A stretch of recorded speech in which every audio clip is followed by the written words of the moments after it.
okay, I am guilty.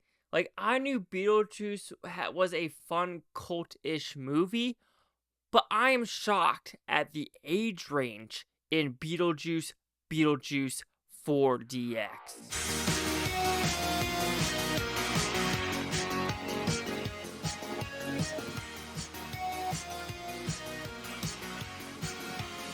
Chase Lehocky here at the Blue Futon reviewing Beetlejuice 4DX. What's this about? Pretty simple premise. It's not like one of those movies where it's like, oh, we're 5 years from the original, we're 10 years. No, this is the span of 88 to 2024, and now Winona Ryder's character, she can see ghosts. She has her own paranormal show. But you know what? She's lately like seen Beetlejuice all of a sudden. She's like, why is this coming back?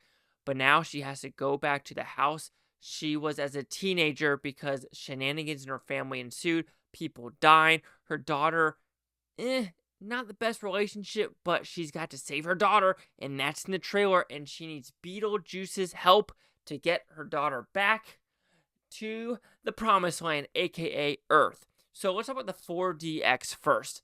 The 4DX, I'm going to say skip it. Overall, skip it.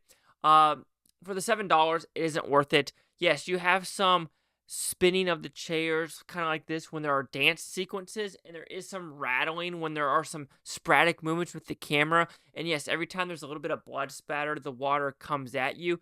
But I guess when I'm comparing this to like Twisters, you know, Deadpool and Wolverine, which is kind of unfair to do it.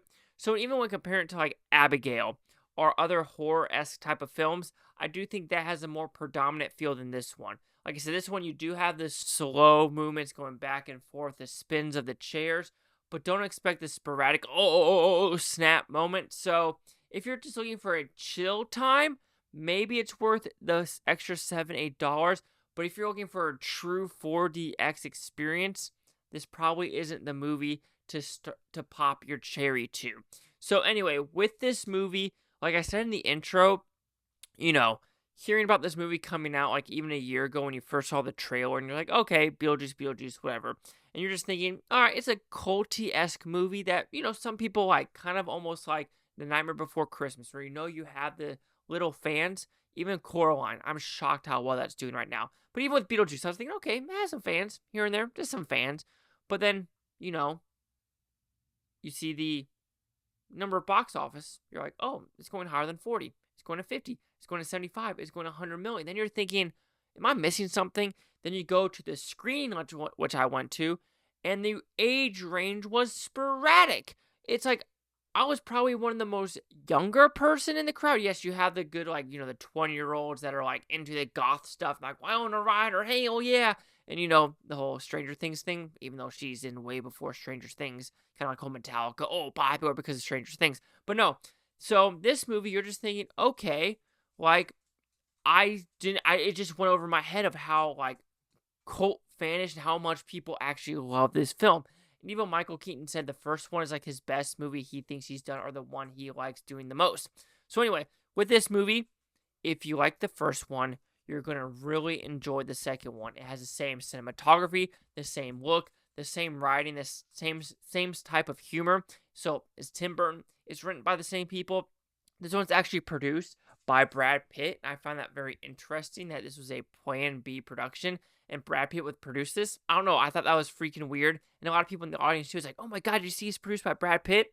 And it was interesting. Let's put it that way. But when you're thinking about a Tim Burton movie, right? You're thinking about Nightmare Before Christmas, even though that is not really directed by him, if I'm not mistaken. But Beetlejuice, Edward Scissorhands, Ed Wood, Sweetie Todd, Sleepy Hollow, Big Eyes. You're going to get the sporadicness of craziness, and you get that in this movie. Yes, after watching this one and then the original Beetlejuice back to back, I do think the first one is a tad bit better. It flows a little bit better. The pacing issue isn't as predominant in the first one. Maybe because the second one, they added a little bit more characters in general. Like Beetlejuice had a little bit more of a backstory and more stuff happening to him. And with the first one, it was mostly about Alex Baldwin and Gina Davis' character trying to get these people out of the house. It was very a singular storyline. This one does have a little bit more storylines, especially with Jenna Ortega's character, Beetlejuice's ex-wife, the Willem Dafoe storyline. So, I mean, is that an issue? No. Did they add too much to it? Maybe. So there is just some characters that didn't have enough meat to the bone in my opinion. But when the third act comes, it kind of gets washed away just because of how sporadic and just fun it is. And I don't know, something about this one, I prefer the dance and singing sequences in this movie compared to the first one. Even though I think I like the songs in the first one better, like, here I come, man, you want to go home. And that was just more fun.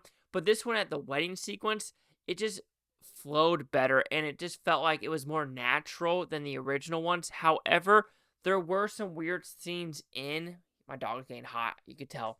There were some weird things in this one where Michael Keaton speaks Spanish in a couple scenes, and it didn't flow.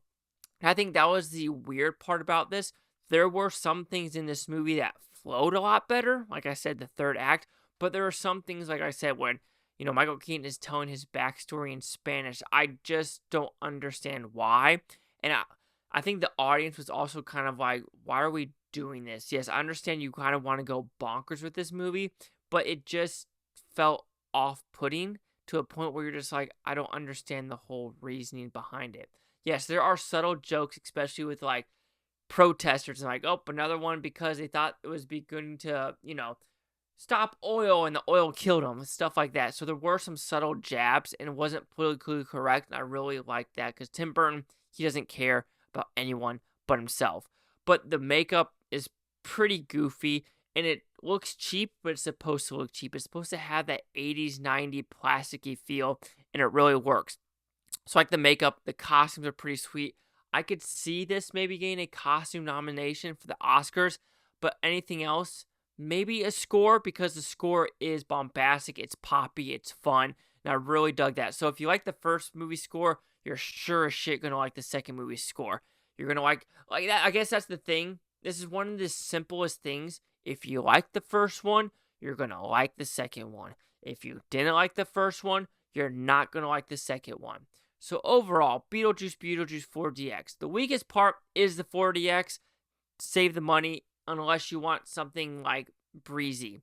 If you want a movie that makes fun of Disney, because Tim Burton refuses to do Disney after Dumbo. A movie that kind of makes fun of, the script itself of why Alex Baldwin and Gina Davis is in the film. There are a lot of on-the-nose things that a lot of people probably won't get. Like I said, the Disney joke. If you don't really know Tim Burton, you're going to hear that Disney joke and be like, I don't get why they put it in the movie. But it looks great. Great production design. Great costumes. Good makeup. Willem Dafoe, fantastic job. And that score at the very end where they mix between, you know what I'm talking about, the wedding scene and Willem Dafoe going through the graveyard.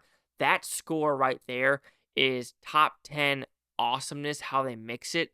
So that sound mixing and doing that score is freaking amazing. However, like I said, there were some jokes that just didn't click for me, or I understand why I was going for. And you did feel some weird pacing issues in the first and second act, more like in between, if you want to put it that way. Because with the start of the second act, you understand what's going to go with Jenna, Ortega's character, and it kind of starts flowing into place. And the third act is bonkersly fun. But like I said, simple review. You like the first one, you're going to like the second one. If you don't like the first one, you're not going to like the second one. So Beetlejuice 4DX will receive a 3.5 out of 5 with Futons, which equals at 70%. So see the critics and user scores gave this one. So critics a 78% with 122 of them. No user scores yet. Critic consensus. Michael Keaton, devious poltergeist, still has plenty of juice left in this madcap return to form for Tim Burton, marrying charming practical effects and ghoulish gags to provide a fun time. Yeah, I can't really disagree with that critic consensus. Anyway, 78-70. Chase Lehock here at the Blue Futon. Like, comment, subscribe. One more thing, Blue Futontopia. You Blue Futonians, thanks for watching. Have a great day. I can watch this tape tomorrow, week from month, or a year from now. Every single freaking one of you.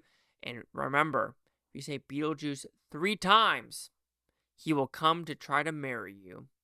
Except probably me, because he ain't gay. And neither am I. What am I doing?